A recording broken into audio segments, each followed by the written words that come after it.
night, wherever you are. As you know, we are worldwide, so it's some time in the day somewhere. So, but so excited to have you here for another occurrence of Resilience Reimagined, where we today are addressing operational risk and resiliency in financial services.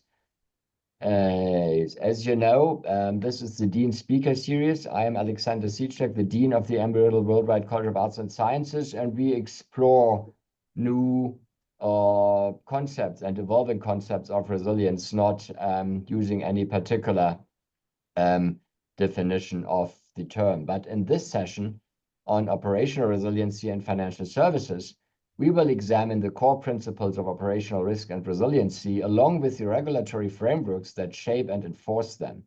Attendees will gain insight into the key components that strengthen resiliency, including information and communication technology, cybersecurity, incident management, and business continuity planning. We will also explore the evolving regulatory landscape that guides financial institutions in managing these risks. So this is a very important perspective, even as, or also as the, here in the United States, the Homeland Security and Emergency Management Enterprise is turning from an all hazards approach to a risk-informed approach. So the insight into risk and resiliency and financial services that we are going to gain today will apply across domains and sectors and will be of broader relevance.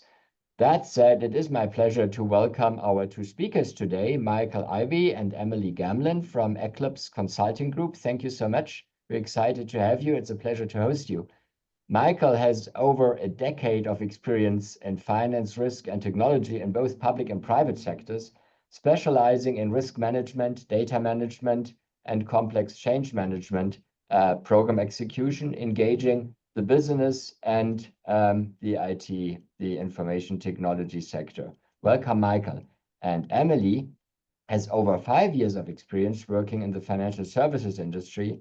She has served in various roles ranging from regulatory and operational risk to compliance and data analytics. Very important, very excited to host you here. Welcome. And this is also very relevant as we are getting ready here at the Embry-Riddle Worldwide College of Arts and Sciences to launch our new degree, online Bachelor's of Science in Data Science. So this will also be very relevant in that perspective. Can I ask you to do two things? Either as Emily and Michael are going to present, leave your questions or comments or interventions on the chat, but please briefly identify, introduce yourself in one sentence.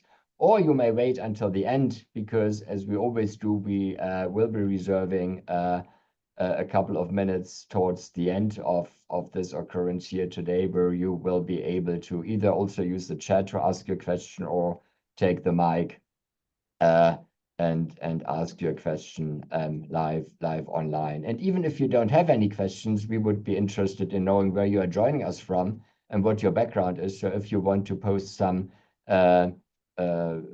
self-introductions on the chat as we move along, that would be appreciated as well. So that said, without further ado, Michael Ivie and Emily Gamlin from Eclipse Consulting Group on operational risk and resiliency in financial services. Please take it away, Emily and Michael. So glad to have you. Yeah, thank you so much, Dean. Really appreciate the university also for giving us the platform here to talk about such a timely and important topic. Certainly, as you alluded, the essence of resiliency transcends all industries, and in fact, arguably, your imagination is probably your biggest limitation in terms of what surprises we can experience in the real world, and we'll talk a little bit about that throughout the session today. Very quickly, I'll introduce myself and a brief word about Eclipse and hand it over to Emily, and then we'll talk through the agenda and dive in. But Michael Ivie, I'm the managing partner at Eclipse Consulting. I started my career working in middle office operations, and as soon as I was old enough, moved into the front office and got all the licenses I needed, and just was always from a young age obsessed with finance, economics, accounting, and how the global financial system worked. And then in 2008, I got a front row seat to, along with the rest of the world, to the worst financial crisis since the Great Depression. And in that world, it catapulted me into this world of risk management, where initially I looked at credit risk, but that evolved across market liquidity risk on the financial side, and then eventually into the operational risk side. And next thing you know, I'm running enterprise risk functions for large banks. And I very quickly realized there, and in enterprise risk, it's yes, the management of the risks is important, but also the data and the processes and how we orchestrate all of these different things is almost as critical as the underlying theory of what we're managing. And so that kind of brought everything full circle to me. And you know, so I have the privilege in working in management consulting that I get to go apply that practitioner experience and that thought leadership at some of the largest and most complex, not just financial institutions, but also across other sectors like the public sector, across federal, state, and local, telecommunications, home builders, and you name it. Anywhere there is data, very intensive use of data, and significant risks manifesting and need for emerging or existing regulations that have to be complied with, those are the clients that we support. So Emily, do you want to take a moment to introduce yourself as well? Yeah, definitely. I'm Emily Gamlin. I'm a manager in our risk and regulatory change practice here at Eclipse, based in Baltimore, Maryland. I started my career out as an operational risk consultant at one of the big four firms, where I helped a lot of financial services clients really understand like what is operational risk and apply it in their day to day. I then moved into a broker dealer where I served in a technology compliance group and their information lifecycle management group, which played into the broader business continuity planning for how they were maintaining their data, both from a risk perspective if systems were to go down, but also from a regulation perspective of what they had to comply with and for how long. Before coming over here to Eclipse, where I spent some time in our AI and analytics practice, helping kind of apply reporting and dashboarding over top of very data intensive processes, and now in our risk and regulatory change group. So pleasure to be here, and thank you all for having us. Yeah, thanks, Emily. So very quickly, we've got a lot of content to share and cover with you guys. We're going to try and really highlight the critical components. A couple of things are a little dense, but rest assured, this will be recorded. You'll have the materials will be shared, and we've cited sources so that you can, if anything strikes your fancy, you can go dig deeper into it. And also feel free, as you see on the screen, you can connect. I don't know if the QR codes depends on how big your screen and if its resolution's good enough for you to scan those, but otherwise, you can find us on LinkedIn. Love to connect and stay in touch. Today, the way we're approaching this sliver of the overall topic of resilience reimagined is by taking financial services and the topic of enterprise risk management, and we're peeling back the layers of the onion so we can drill down into where resiliency fits into the overall risk management paradigm. So we'll focus on that risk management overview very briefly. We'll dig down into the concept of operational risk where resiliency lives. We'll give you some good examples to ground it in the real world. We'll show you the leading frameworks, emerging frameworks from regulators that are applied specifically to financial services, but you'll very quickly see that a lot of the aspects of these regulatory frameworks for financial services are certainly applicable in other industries. And then we'll start digging deeper into the topic of resiliency and some of the key components underpinning resilience, like, as you see here on the screen, business continuity, incident management, and ICT and cybersecurity. So with that, let's jump into enterprise risk management. And as was mentioned, drop questions in the chat. I'll do my best to monitor. Emily and I will, as we take turns, going back and forth covering things. But Emily, if you can bring up risk. So we've got some transition on slides just to help you digest the volume of content that's going to be flying at you very quickly here. So if you think about first here, the sources of risk, there are, as you see in the two big boxes on the left, there's financial risk and non-financial risk. And a lot of times when you think of a bank or an insurance company or an asset manager and you think about what their risks are, you think about the financial risks, the credit risk, the market risk, the liquidity risk. And if that's not complex enough, oftentimes, if one of those don't kill a financial institution, then they still have to worry about all the non-financial risks that face the firm. And this could be how they manage their models that drive a lot of things. It could be things like reputational risk. If people lose trust in a financial institution, they'll take their money away. And if you have a run on a bank, that it's pretty hard to operate your business model if you don't have customers. There's, of course, the operational risk that we'll dig into here in a second, the political, country risk, legal risk, technology risk, and so on. So we're going to dig into all of these, you can dig deep into all of these, but today we're going to focus in specifically on operational risk. And so if you look at this box here, what you're seeing is what we call a taxonomy, a risk taxonomy. So like a hierarchical breakdown of risk. So if you think of enterprise risk being broken down into financial, non-financial, and then that being broken down into its subcomponents, and then we drill down even further into that most granular level under operational risk here, like we've shown, kind of expanded the components of operational risk, like internal fraud, external fraud, employment practices, workplace safety, clients, products, business practices, damage to physical assets, business disruptions and system failures, execution, delivery, and process management, and things like that. Very tough stuff to manage, and we'll show you why, because these more nebulous things are oftentimes very qualitative in nature and unpredictable, whereas a lot of the financial risks, they are, yes, they can be, particularly during times of stress, they can be very unpredictable or hard to measure and manage. But generally much more quantitative, transparent, much more straightforward quantitative measures that we can use to measure them. So in the risk management profession, we have to be very astute at how we apply standardized frameworks to managing some of these more, qualitative type risks. So we'll talk about that some. So on the other side of this, Emily, if you will, we'll look at the regulatory environment as well. I'm not going to go through all of this, but there are tons of regulatory bodies. It's not just like the Federal Reserve and the big national regulators. There's also global standard setting bodies. There's state and local considerations. There's so many things at play. Managing the regulatory landscape, as well-intentioned as it is, sometimes it can be quite burdensome to the organization. So you need to find the right balance to both achieve compliance with regulations, achieve the spirit of what the regulations are actually trying to get at in terms of the outcome, how we're mitigating risk, and do it all in a way that isn't so burdensome on an organization that it can't fund its operations. So all these together, though, come together in that discipline, if you will, Emily, the management of risk. So how do we show the processes, the strategies, and the tools that all are used in risk management functions? And a saying really emerged over the last 15 years, particularly since the 2008 financial crisis in financial institutions, that everyone's job is managing risk.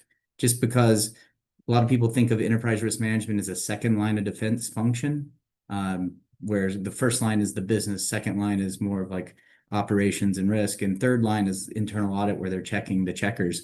And it's the reality is risk management is the responsibility of everyone. So with that, I know that was a lot. Hopefully you're following. The important takeaway here is just understanding the risk management taxonomy and how you kind of peel back those layers. And so we talked a little bit about operational risk. I'm going to hand it over to Emily to get away from the taxonomy and talk about in practice across people, process, technology. Emily? Yeah, thank you, Michael.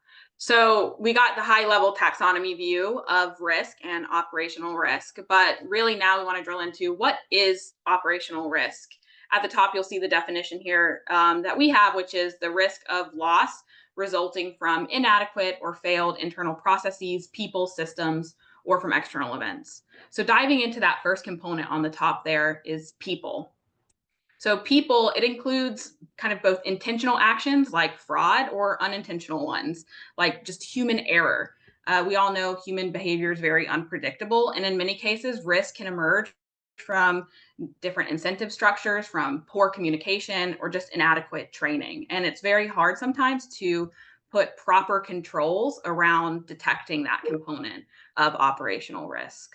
The next component here on the left is process. So these are the breakdowns of how we operate day to day. So think about manual workarounds and inefficient workflows and siloed approaches or weak performance metrics.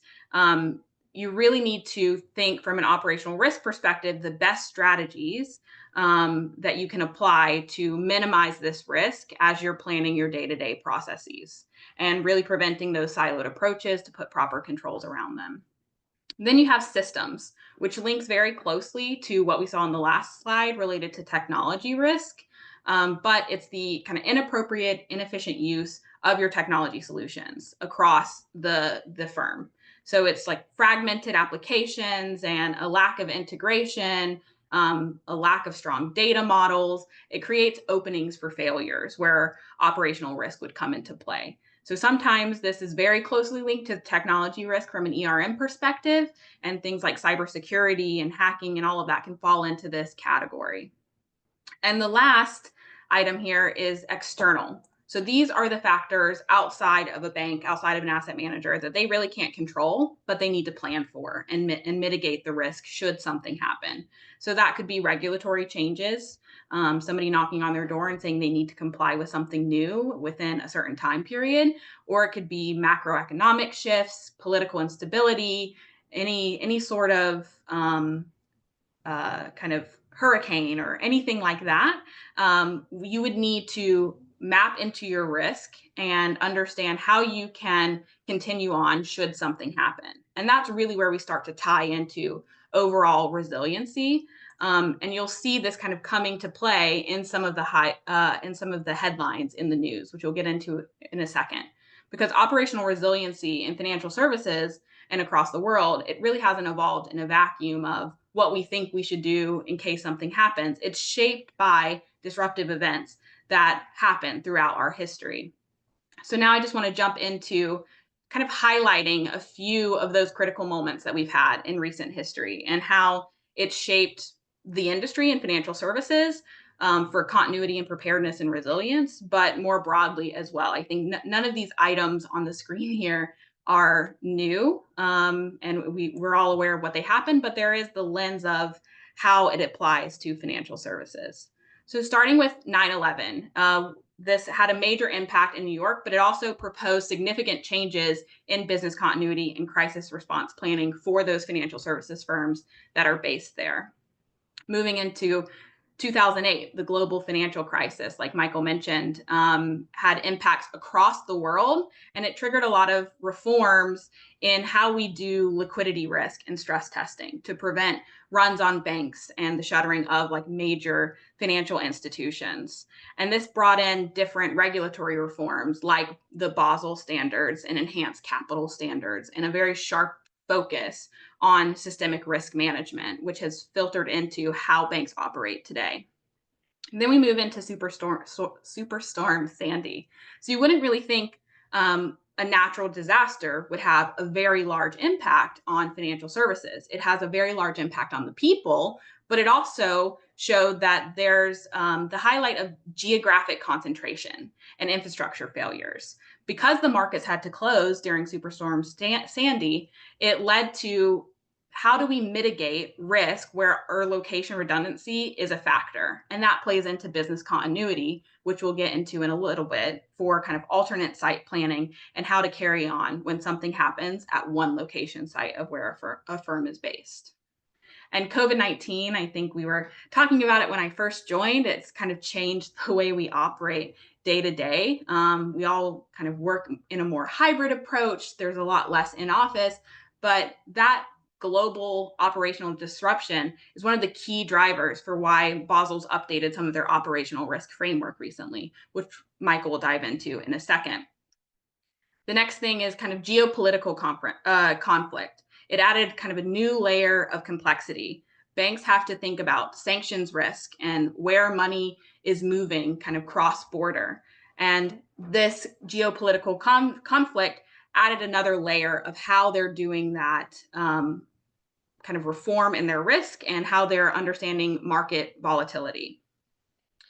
Another item in 2023, we saw the collapse of Silicon Valley Bank, a regional bank. It was the first social media induced bank run, and it really underscored the importance of real-time risk monitoring, communication readiness, and again highlighting the liquidity pressure. And most recently, what we wanted to call out, I think we all remember the impacts on flights, the CrowdStrike IT outage in 2024. It reminded us just how dependent organizations are on third-party technology. And one kind of faulty update can knock out an entire system, across an entire industry. So flights were grounded, financial operations were disrupted globally, and it makes banks now take the lens of, do we want to be so ingrained with these third-party technology providers? And if so, how can we mitigate the risk should a disruption happen from them? So each event really pushes banks and firms and regulators to continue raising the bar. And there's sort of a common thread that risk is interconnected. It's fast moving. It's increasingly shaped by outside forces that are outside of a bank's control. And to Michael's point, kind of leads risk to be up to the imagination. What could possibly happen? And how do we mitigate what could possibly happen? So from here, I will turn it over to Michael to go through the principles for sound operational risk management. Okay, thank you, Emily. So a lot covered so far. You get to kind of see in practice how some of these resiliency events or risk events manifest. Just the tip of the iceberg there, which I guess if you think about it, operational risk certainly is not something new, but it's continuously evolving and changing. Whether it's as the world with internet, the whole world moving online, and now another paradigm shift happening with the emergence of AI and everything moving at the speed of light. There's no shortage of threats. Operational risk, particularly from a systematic standpoint or an ICT perspective, is only going to continue to rise. But in response to particularly COVID-19 and the disruptions that caused in the so we approached some breaking points for major critical operations for not just financial services across many industries. With COVID-19, it was quite the real world stress test, and it exposed some vulnerabilities or weaknesses for financial institutions specifically. So in 2021, the Basel Committee on Banking Supervision released an updated framework. And so obviously building upon lots of other operational risk frameworks and guidance around related topics. This one really focused in specifically on going deeper on 4 key components. And very quickly, for those of you not familiar, the Basel Committee on Banking Supervision, or BCBS, is the committee within the Bank for International Settlements, which was created after World War II, initially to facilitate reparations payments and things like that. But increasingly, as globalization took hold across the world and we started doing commerce and large digital financial transactions across the globe, we needed a unified standard-setting body to help drive the harmonization of best practices across the globe. So the Basel Committee on Banking Supervision has, and the Bank for International Settlements more broadly, has kind of moved into that role. So they're not a regulator per se, but they set standards and guidelines in collaboration with the regulators of various jurisdictions, and then they come up with these harmonized sets that then get adopted in local in like the United States, for example. The Federal Reserve, the OCC, the FDIC would essentially adopt the BCBS guidance. So the 4 pillars here for operational risk management focus in specifically on governance, where we look at setting a risk appetite. So all particularly systemically important financial institutions, they need to establish an enterprise risk management framework. And in part of that framework, they have to establish a risk appetite. Like, what is the level of risk that we're willing to take, essentially? And they have to have a firm policy with that's enforced and the right oversight around that, making sure that the risk appetite is being managed. From the risk management environment, how do they evaluate risk? How do they ensure they're not just doing it at points in times or check the box exercise, but meaningful continuous monitoring of risk and looking at internal controls that take those inherent risks that exist in the just day-to-day and anything you do, whether you're flying planes or running a bank, there are risks inherent to doing so. So what are the mitigating controls that we can put in place to eliminate or manage a lot of that risk, and then we arrive at a residual amount of risk that we're willing to accept in terms of our risk appetite. So hopefully that concept makes sense. And then this world of ICT, which we'll talk about in more detail on the next page, but looking at information and communications technology, which what ICT is, and business continuity. IT resilience is the major focus. and then and where we make sure that we had the right systems in place that are secure and we can operate our critical functions in normal times and in times of stress. And then from a business continuity standpoint, we have plans in place to maintain operations during disruptions when some of those critical functions may be impacted. And then finally, the last one, I'll skip over just briefly. What are the disclosures that need to happen, and what's the supervisory oversight and communication that has to happen? So, Emily, if we go to the next slide, we'll dig deeper into the actual framework itself. So, underpinning operational resiliency, there are 7 main buckets. And we broke this up through animations to make it a little more digestible because there's a lot here. I'm going to go through it quickly. But the 7 key pillars underpinning operational resiliency, kind of similar to the principles that we talked about, but governance, operational risk management, business continuity and testing, mapping all these interconnections and interdependencies across the organization, third-party dependency management, incident management, and ICT, which also includes cybersecurity, which a lot of us focus on as one of the critical things that come to mind when you think about IT resiliency type of issues. So if we continue digging deeper into each of these, when we look at what is governance, well, just making sure, kind of like what it sounds like, we have a leadership-driven framework that sets the structures, roles, and accountabilities. And the objective of this is to make sure that we have an operating governance framework that's really part of the DNA of the organization and how we operate. And so it really needs to make sure it outlines those key components we highlighted there, the roles and responsibilities, accountability, and again, continuous oversight and review, not just checking boxes from time to time. Operational risk management is where we start to, and as Emily she defined it earlier, but looking at the threats from internal and external impacts on operations. How do we identify, assess, and manage all of these things? And we do that through risk identification and assessments, risk mitigation strategies, and regular risk monitoring and reporting. Business continuity and testing. So we have documented plans and exercises that we're able to use to validate the firm's ability to withstand and recover from disruptions. And so we do this through having business continuity plans. And if you ever work in corporate America, sometimes people say, oh gosh, another BCP weekend where you have to, if you're one of the select few that gets to come in and test all your business disruption protocols and things like that, it feels burdensome, and it's kind of silly, like when you're doing the fire alarm tests and things like that. But in those, hopefully never experienced, but sometimes they occur in those emergencies, it's critical that you've actually tested these policies and they're not just collecting dust on the shelf to just so you're able to comply with the regulation. And then, of course, scenario workshops for planning. Like we keep saying, your imagination will get tested. We're going to have more and more things that we couldn't think of even if we were pressed to do so today. As we look at mapping all these interconnections, we need to be able to, in an intuitive way, understand how these critical processes, systems, and different parties, internal and external, are all linked together.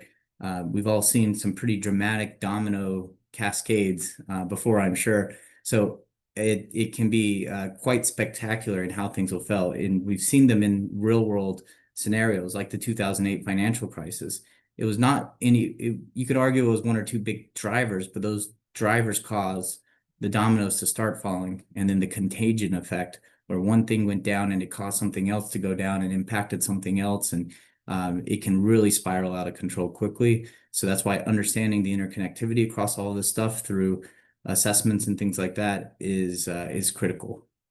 Looking at third parties, often overlooked component when you think about managing your operational risk, but in third-party risk management, we're really focused on the how we manage external vendors that support your key business functions. So this could be the firm that services your elevators or your air conditioning units for your corporate headquarters, the electric company or something, the grid, things like that. Or it could be AWS or Microsoft, all the different things your organization, especially in a digital world, depend on day to day to operate. And so through to manage third-party risk, we need to make sure we're doing meaningful due diligence and risk assessment.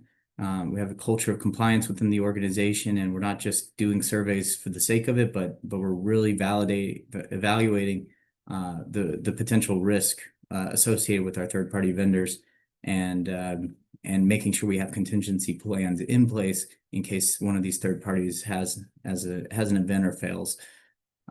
Next on the docket is incident management. We said this is one of the critical ones we want to focus on, but so we'll dig into it more in a second, but a structured capability that we use to coordinate and control the response to operational disruptions. So incident management, ultimately, it's great to have a plan. Reality is going to punch us all in the face at some point, and so we've got to make sure we're ready to respond in those situations.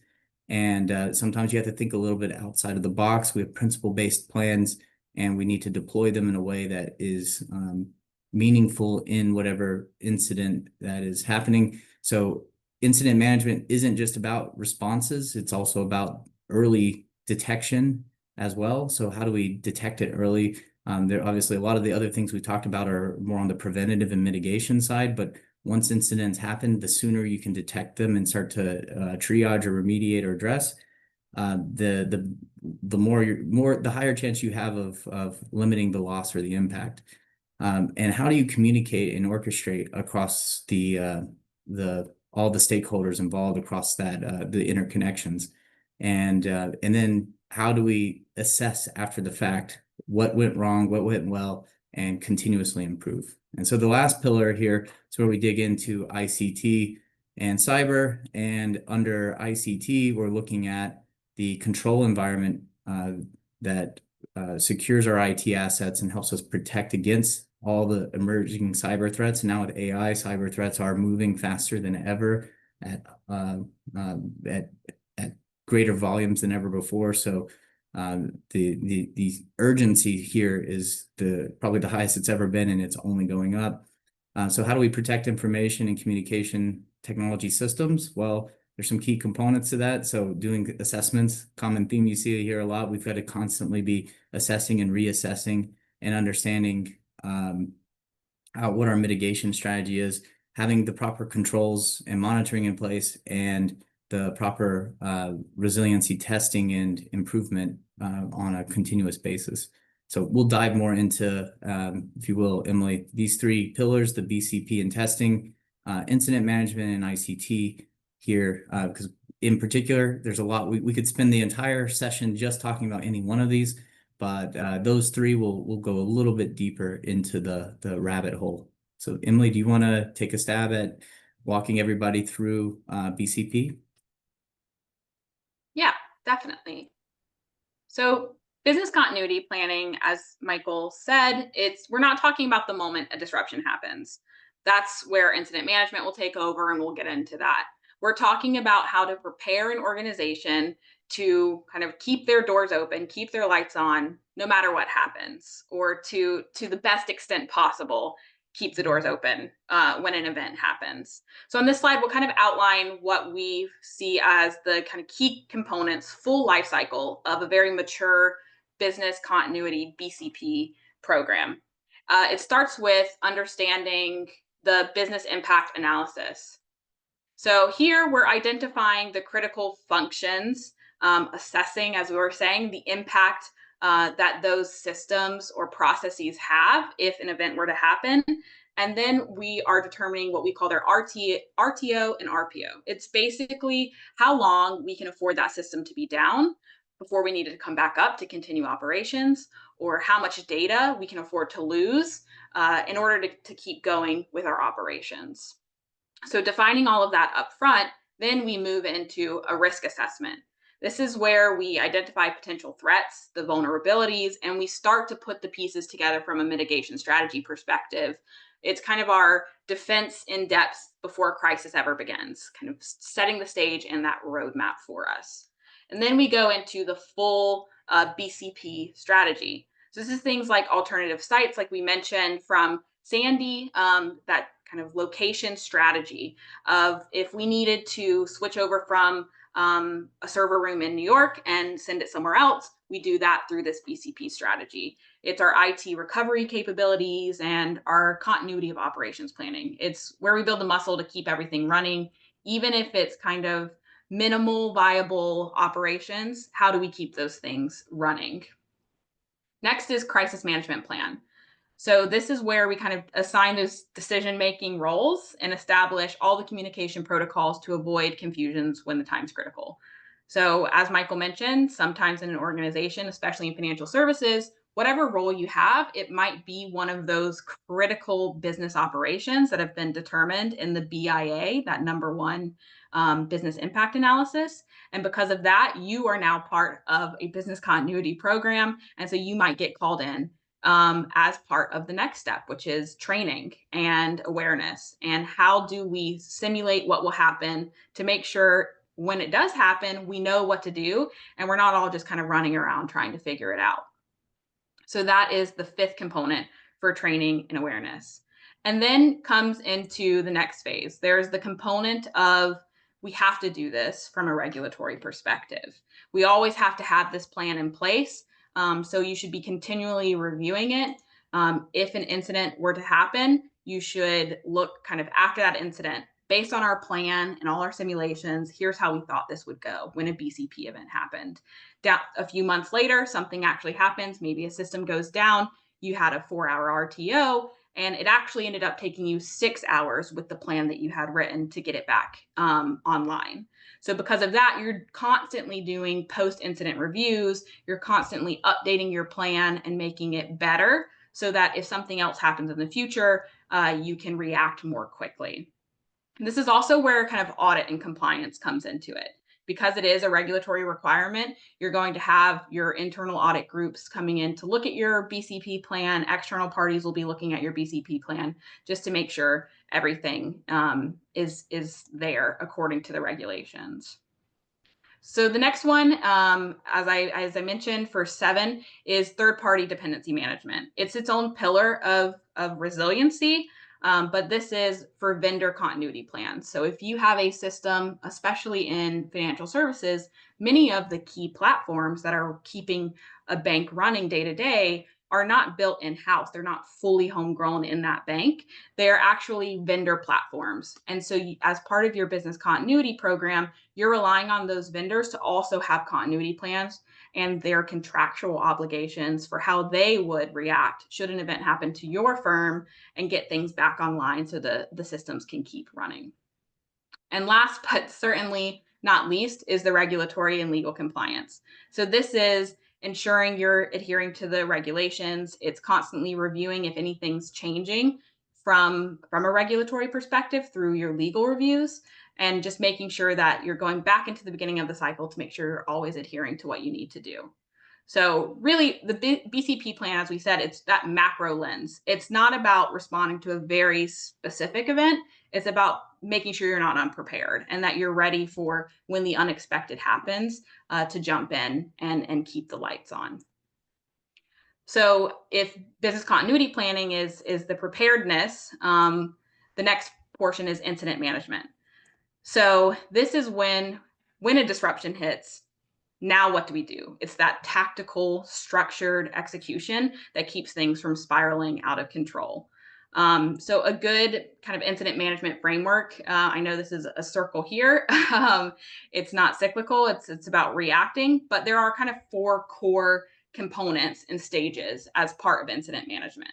So the first thing is about being prepared. So this is where you align to your regulatory expectations like Basel, which Michael mentioned, or the OCC or the FFIEC, all these regulatory requirements. You assign your governance, your roles, you train your teams.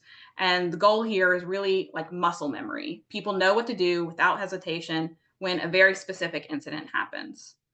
The other large component of this is detection. You need to be aware in near real time to see if something's going on in your systems, whether it's a breach or a system going down. You need to have monitoring and detection tools in place so you can keep a pulse on what's going on in the organization. This also takes the form of kind of establishing your incident classification criteria. So is it a very severe problem? How much of an impact does it have on the organization? that also then feeds into how quickly you respond to the event. So this is where your playbook kind of comes into play here. Playbook comes into play. We follow like our structured approach to contain the incident. We activate all those communication plans that may be a component of your business continuity plan. We coordinate all the teams, and we really start to investigate what's going on in order to mitigate and close out that incident. And then bringing it all back together, similar to BCP, where you're always looking at your big overarching plan. For the very specific incidents, you're also conducting a post-incident review, and you're looking at the root cause analysis. At the end of the day, when something goes wrong, you want to make sure you got to the root of the problem and you didn't just treat the symptoms of that problem. And so here you're identifying weaknesses, you're implementing larger corrective actions, which might be longer term programs saying we had this incident, which we mitigated, but now we need a larger project to really go into detail, go update these systems, move away from that platform onto this platform, something along those lines to make sure that in the future, that same incident doesn't come back up. And you're not really just treating an incident like a threat, but rather using it as an opportunity to like harden your defense and prevent these things from happening in the future. So with all these 4 stages, you're really kind of building a dynamic, repeatable process. You're strengthening your overall operational resilience. And here it kind of touches into what causes the incident. That's where I'll turn it over to Michael to dive into cybersecurity in more detail. Yeah, thanks, Emily. Let's go ahead and jump in. Because when we think about financial services and financial institutions, like some other industries, undoubtedly high value targets in given how interconnected everything is. So when you think about the technology that enables the creation, distribution, and management of all this valuable information, it's essentially the target. It's the potential vulnerability if it's not well managed. So that's where ICT enters the picture. How do we actually manage that information and communications technology and defend it against cybersecurity threats? So what are some of those key components? Let's go through some of those together. And it's really important in financial services, and in regulators specifically are really pushing that banks not only have the ability to withstand events, but they have to be able to recover and show a continuous improvement plan for how they're going to respond and update their plans. So some of these core components include cyber risk assessments, which we've kind of talked about assessments a lot. So we spend a lot of time in risk management assessing and reassessing and thinking critically about how things might go wrong and the complex structure of how things kind of tick and tie together. And then the controls and the ongoing monitoring around those controls. So there are some mitigating controls, just like having firewalls. There are physical access controls, there's digital access controls, there's things that we can do to detect and log events. But from a testing standpoint, continuously, we already talked about it a lot, but we can do penetration testing. There'll be red team, blue team. We'll do simulations. We'll do all types of scenarios that mimic potential real world manifestations of risk events. And in terms of incident detection and response, we have to be able to move quickly. So if we can move quickly, we can mitigate the loss. Losses tend to compound exponentially. So time is critical. And good example of this, just recently, the building I live in Miami, Florida, had a brand new building, had a pipe burst on the 34th floor. And it was on a weekend when there was lower staff on site, and it was the pipe that burst was the big one that pumps all the water into the sprinkler system for the whole building. So within a matter of minutes, tens of thousands, hundreds of thousands of gallons of water poured into the building and proceeded to flood every single floor below that point. And so had the building had better incident detection and response planning, they might have been able to get that thing shut off sooner. But because it went on for 2 hours before the fire department was able to get the pipe shut off, the loss was just near, not catastrophic, but it's significant. And the disruption to everyone that lives here has been extreme. So you can think about how things like that manifest in all types of scenarios, even in your own personal life. And so when you think about putting all these different things like assessments and testing and response plans and continuous monitoring and controls, when we put all this stuff into practice, there's some other foundational things that have to happen.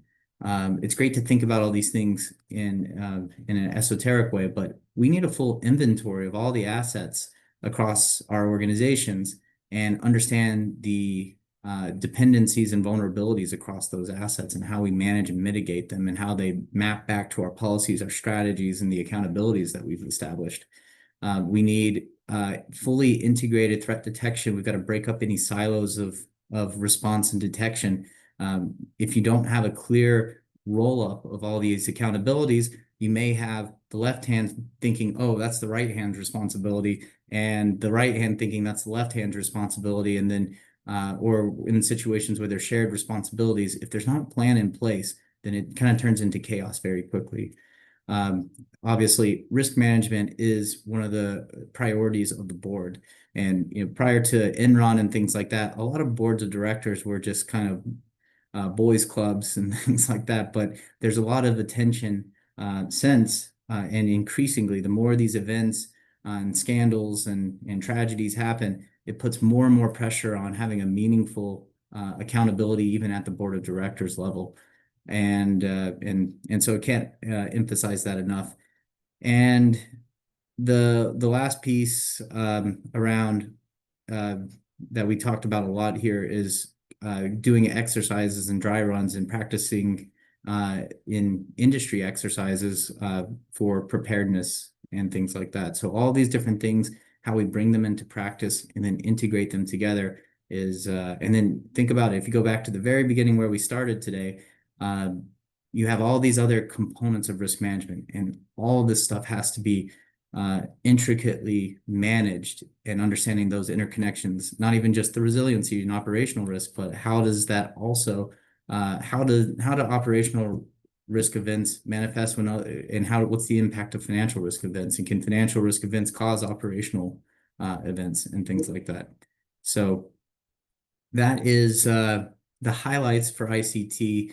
Cybersecurity, we could certainly dive much deeper into the science of cybersecurity and prevention and things like that. Some really cool stuff if you want to look into cybersecurity more. The insurance companies actually insure against cybersecurity have a very unique perspective on cybersecurity, because they're the ones actually trying to quantify the risk.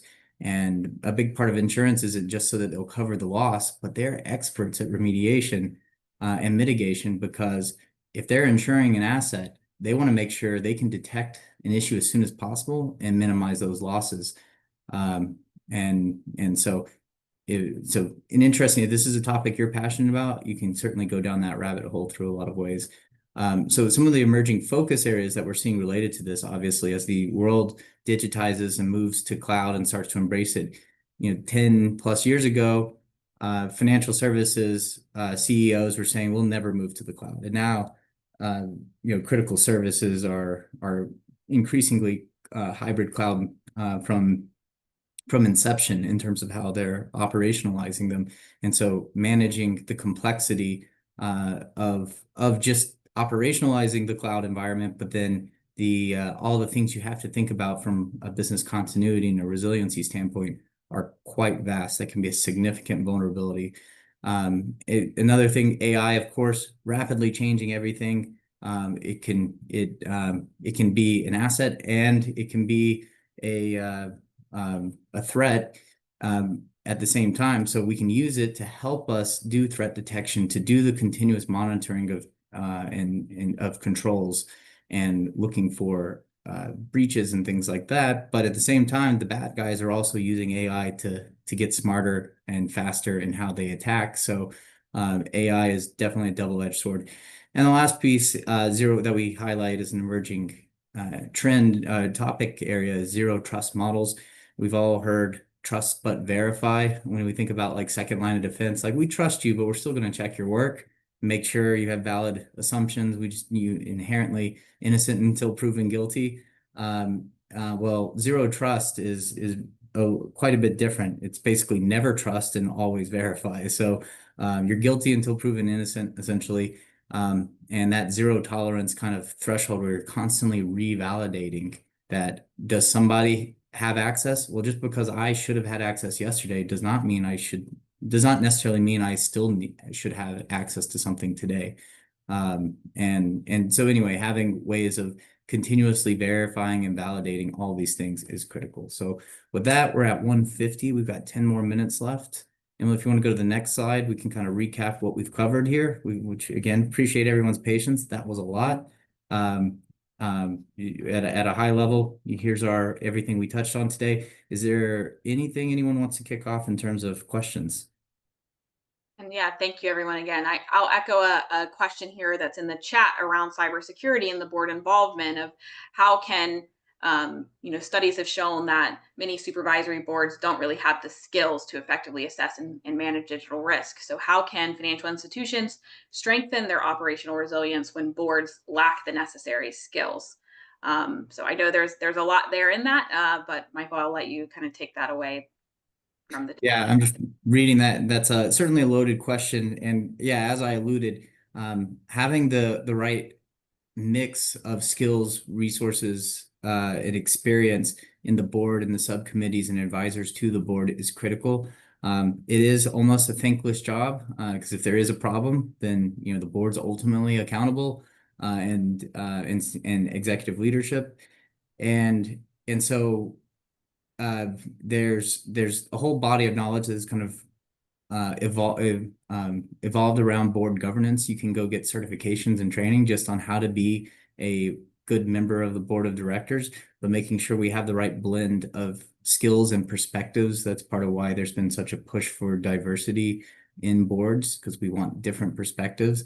We don't want just sales guys on boards. We don't want just only accountants. We don't want just risk managers on board. So we need a good blend of all those different perspectives and skill sets. And so really the key thing is not bringing figureheads onto the board. You need people that are true experts and really understand and have true real credibility. They have the bandwidth to actually conduct the duties of being on boards. There's been issues in the past where people will have full-time jobs and serve on 6 or 7 boards. Elon Musk seems to be able to work 24/7 on 7 different companies, but usually safe to assume that most people can't do that effectively and maintain sanity at the same time. So over a long term. So there's a lot of different things like that. The initial selection though is critical, and also having things in place where you have staggered terms, so that every couple of years you're constantly refreshing the board and the skill sets there. I don't know if anyone else has anything to add here for board governance and oversight. Okay, great. Did that answer your question? Okay, take it as a yes. Is there another question? Next question. How accurate are the contingencies you plan for versus how often are they complete surprises? The punched in the face phrase, as we've called it.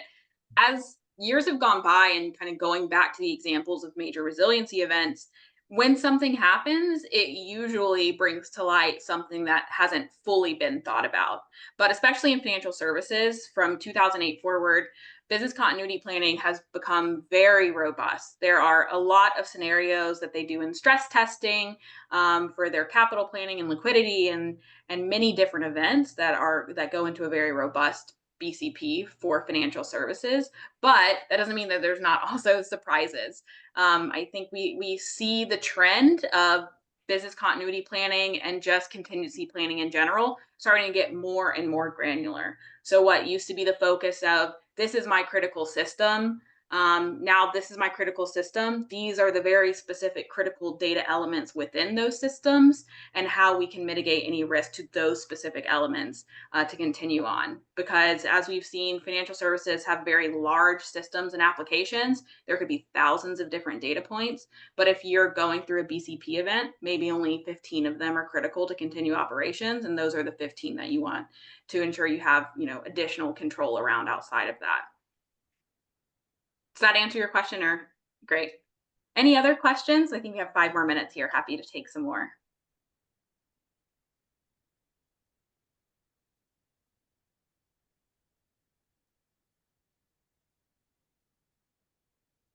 Okay. Well, if not, thank you all so much. It's been great. I know we went through a lot. And as Michael mentioned at the beginning, feel free to connect with us on LinkedIn to continue the conversation. We really appreciate the forum here, and hopefully everyone found something useful for this. Wonderful. Thank you, Michael and Emily. And if you don't know us yet, the College of Arts and Sciences at Embry-Riddle Worldwide, here is where we are. And also, I want to point out that the next occurrence of Resilience Reimagined will be embedded in our Pracademic Emergency Management and Homeland Security Summit. So if you're interested, and it will feature PhD work, current PhD work on topics of resilience across domains and disciplines. So it is very worth attending. And as I'm saying this, I'm trying to get to the link if you want to register for the Pracademic Summit, where again the May occurrence of Resilience Reimagined focused on PhD work from across the country and around the world will be embedded. This is where you want to go, where you want to sign up if you don't want to miss it. And as always, follow us on social media, in particular on LinkedIn, if you're interested in being informed and staying up to date on our upcoming events. And that is available through the website of our college, where I posted the link. I'll just post it again because there were so many thank you notes, well deserved. So if you want to follow us, once again, top right, there we are. With that, thanks again, Emily and Michael. Very important, fresh perspective brought to the table here with a very captive audience. As you can see, the recording will be made available as always. We have an audience from across the country and also a little bit around the world. So thank you for joining us from where you are, and hope to see you again very soon on the one or the other occasion. Thanks for joining. Take care, be safe, be good. And thanks again, Michael and Emily. That was wonderful. Thank you.